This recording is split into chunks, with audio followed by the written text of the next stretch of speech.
प्रभु श्री रामेर भक्त महावीर बजरंगबली जी मंदिर कौला ग्रामे বিশেষ মানুষজনের উদ্যোগে হয়েছে।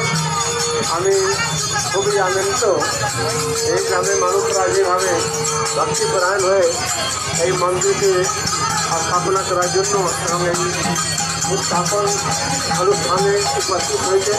আমি সকলকে নির্ধার কুমার থেকে আর্থিক ধন্যবাদ দেওয়া যাচ্ছে।